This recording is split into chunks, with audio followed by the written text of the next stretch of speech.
In the aftermath of the Supreme Court's decision overturning Roe v. Wade, we've seen the battle to protect life in the womb return to the states. Most recently, the Republican-led state legislature in Indiana passed the first statewide abortion ban since the monumental Supreme Court decision. It was a decisive victory for the pro-life cause. Joining me now to discuss it, as well as provide some updates from other states around the country, is Connor Semelsberger. He is FRC's Director of Federal Affairs for Life and Human Dignity. Connor, good to see you today. Great to be back on with you, Joseph. Well, a couple weeks ago, we were talking about what happened in Kansas. It was discouraging for many people. Now we have a different development in Indiana. Tell us what happened there. Yeah, you know, whenever Roe fell, you looked across the map and a couple states stood out, and Indiana was one that you saw, wow, that's a really pro-life state. They've elected Republican leaders for a long time, but yet they're set to allow abortions through 20 weeks of pregnancy, even after Roe. And so the governor there, Governor Holcomb, said, I'm going to call a special session, bring the legislature together, and we have to pass stronger pro-life protections. The only concern there, though, was they were caught in the headlines of a national media story where there was that sad story of the 10-year-old girl from Ohio who was raped and then taken to Indiana to get an abortion. And so many in the pro-life community thought, boy, you know, this national headline, this bill is going to be doomed and it's really going to be watered down. And by golly, there were attempts to do that. The Senate had introduced a very weak version of a pro-life law. But thanks to lots of hard work and prayer and effort in the state of Indiana, they got over the finish line the first law protecting life at conception in the state of Indiana since Roe has fallen. So we have some good news to report for sure. That's great. And Connor, tell us a bit about that, because we know that there are differences of opinion within the pro-life community about what is pro-life, what does that mean, what legislation is appropriate and what legislation is overreaching, as some might describe.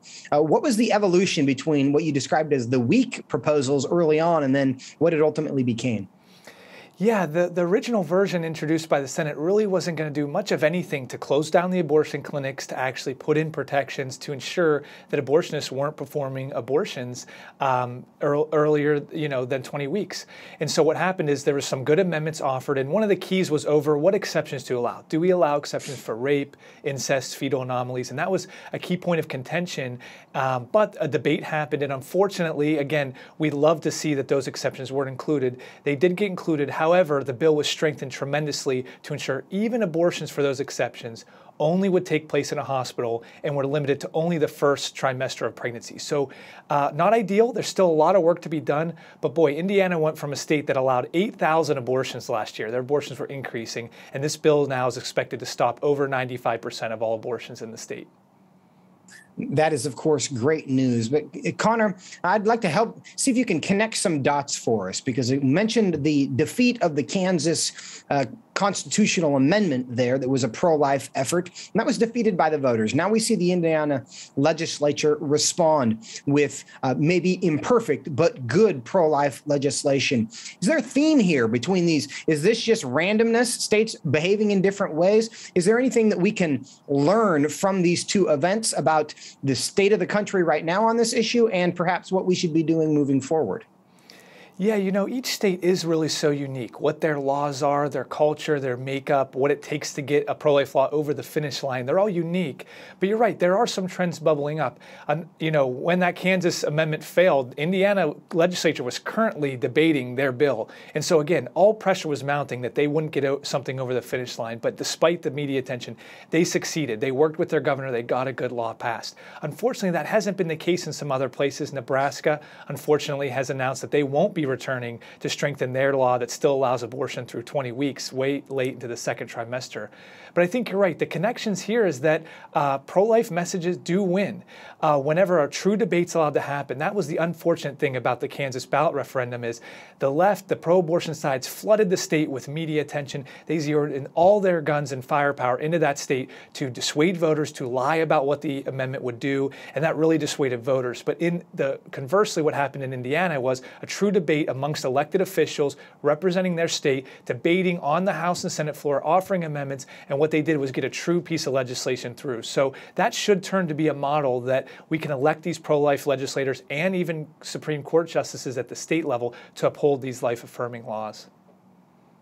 Connor, what do we see in the months and years to come on the pro-life issue? Are more states expected to perhaps have even special sessions to address the issue, or even in the regular session beginning of next year? What do we see coming? Yeah, several states already are trying to even improve their laws again, West Virginia, South Carolina. So there are other states that say we need to act now. We can't wait till next January. Lives are literally on the line. But yes, heading into next year, it's going to be a big year for life in the state legislatures. But a lot of that rests on where these midterm elections go. You look at states like Wisconsin and Michigan, they have laws from 150 years ago that protect life at conception. But unfortunately, because of pro-abortion governors, those laws are not being enforced. So how these midterms go are going to determine a lot on what states will be able to do to protect life. The momentum's building, though, like I said, with these special sessions. Hopefully that'll pivot into next year's session, where we will see a plethora of pro-life laws continue to grow across the states. Connor, we know everybody's going to vote, but if they want to find out the status of the pro-life laws in their state, where can they go to get that information? Yeah, log on to frc.org/prolife maps, and you'll see Indiana's already updated to be one of the strongest states in the country. frc.org/pro-life maps. Head there to make sure you understand what's going on in your state. Connor, thanks for the update today. Great to be on, Joseph.